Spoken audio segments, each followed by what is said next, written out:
There's an ancient African game that originates from some part of the continent and spread throughout the entire continent. The point of this game is to collect the most amount of pellets. It has holes, and you go in a straight line angle. So you grab the balls in one hole and you put them in the next hole one by one. If you land on an empty slot, you get to take the other person's if theirs is full, but this game is hard to explain, so let's just move on to where it came from. This game can actually be found in a couple places, and one of them is the ancient city of Mapungubwe in South Africa that I talked about earlier. Today. Now we have a game here. It was played by the Mapungubwe people 1,000 years ago. This is a game called maruba in Sotho, Mofuba in Venda. I think I recognize this, but please, tell me. Do you? Well, my family are from West Africa, and we have a game there which looks fairly similar called aari. Hello, I would like to tell you about the game of aari. Aari is an abstract strategy game. It is the most popular of the Mancala family of board games. Aari is also played in places like Nigeria, Mali, Benin, Cote d'Ivoire, Cape Verde, the Caribbean, India, etc. As Gus Casely Hayford has mentioned in the video, there's the same game, exact same actually, played in Nigeria, is called Oari. And Owari, the name, originates from the Akan people, but this game predates the Akan people by a couple thousand years. As you can see, this game was played in South Africa, but it's also played in Zimbabwe, where it's called Tsoro, and it was played in Zambia, Kenya, Tanzania, Somalia. The game was also played in Ethiopia, and we're getting real close now. But in reality, it was also played in ancient Ethiopia as it's seen on Axumite walls or Axumite rock, and of course, ancient Egypt as it was seen on the roofs of ancient Egyptian boards. But on ancient Egyptian boards, we get a bigger picture of what they were doing with it, because this is not just a game, it's actually a calculator, if you like, some kind of calculator where you can use the holes, right? You put 4 or 5 in and you can calculate how many things are happening. You can jot down and see without using your hands. The mathematics used in modern computers is identical with the mathematics that was used in ancient Egypt. And I'll show you how that works.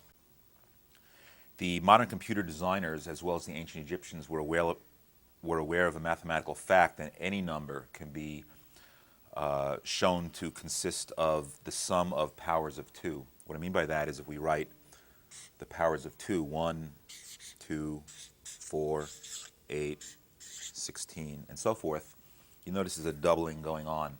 And any number can be represented by the sum of these. For example, if we wanted to choose the number 17, it's 16 plus 1. So I can count 1, 2, 1 plus 2 make 3, 4, 1 plus 4 make 5, 2 plus 4 make 6, 1 plus 2 plus 4 makes 7, 8, and so forth. And so any number can be represented by this, the sum of elements of this sequence. So if I wanted to multiply two numbers, let's say we wanted to multiply 17 by 25. In order to multiply the way the Egyptians did and the way the computers do, all you have to know is how to double numbers like this and how to add two numbers together. No multiplication table needed to be memorized. So 17 times 25, I've identified the elements of 17 as 1 plus 16. And in this column, I write the number 25, and I just keep doubling it.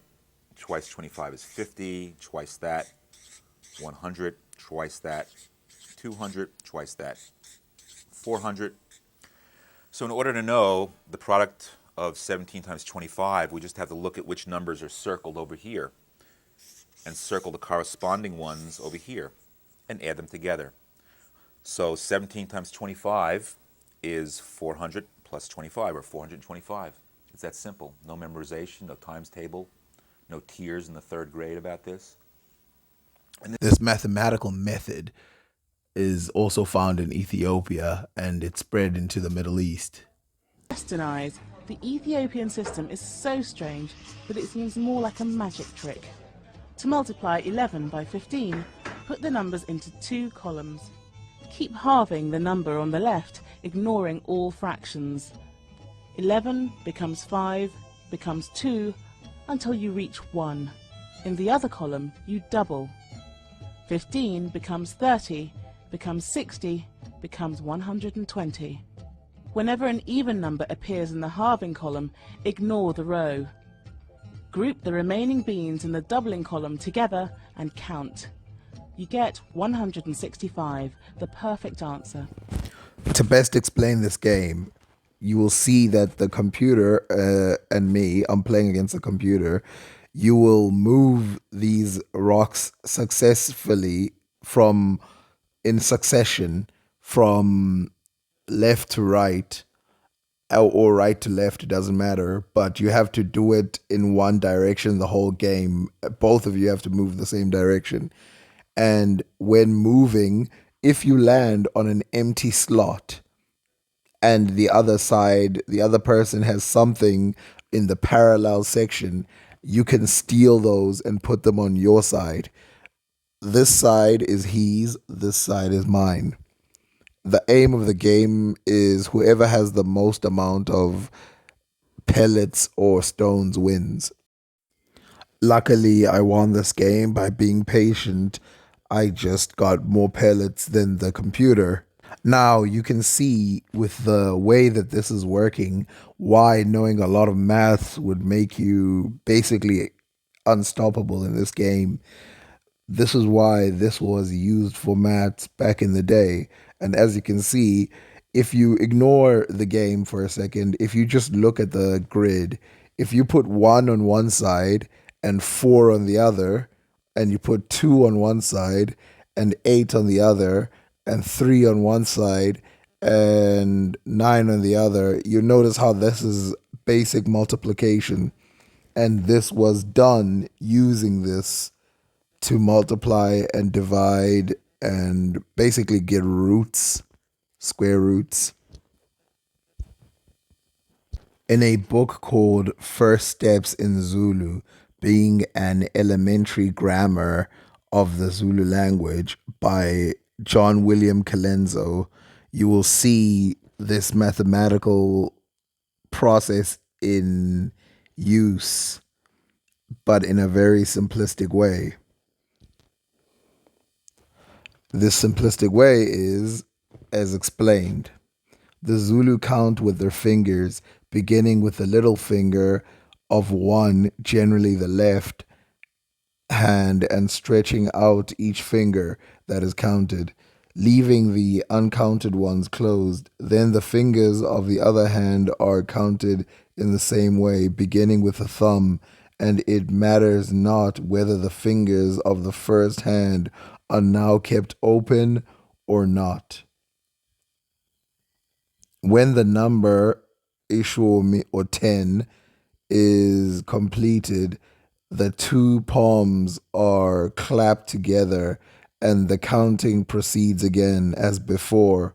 Thus, if a native wished to mention the number 37, he might clap his hands 3 times and hold up the little and next 2 fingers of the left hand, saying amatatu, that is, there are 3 tens, amashumi, and then the thumb and forefingers of the right hand, which indicates 7. So he says 37. For those of you who missed it, this is basic division. So for 37, what he did was clap his hands 3 times. So 3 times 10 is 30. And then he holds up the 7, which is the pointing finger with the thumb out like a gun. So 37 is how he points it out. Now, if he wants to count to 100, you don't clap 10 times because you're going to lose count.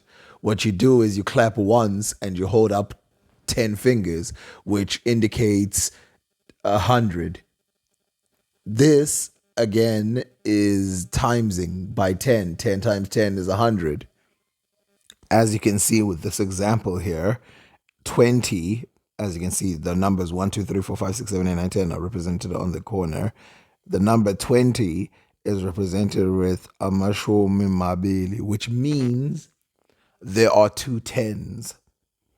The 30, it translates to there are three tens. 31 translates to three tens and one extra. And this goes on up until you get to 99, and then you change the word to kulu, which means 100.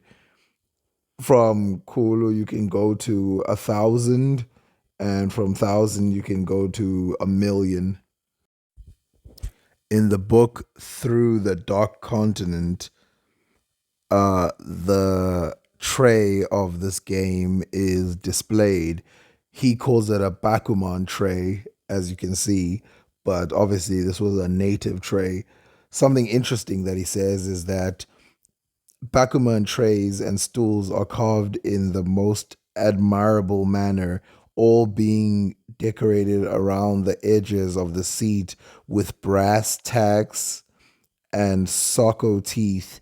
Copper appeared to be abundant with the wavinza. It was wound around their spear staffs and encircled the lower limbs and arms and handles of their knives, walking staffs, and hung from their necks in beads, and small shot like balls of it were fastened to their hair.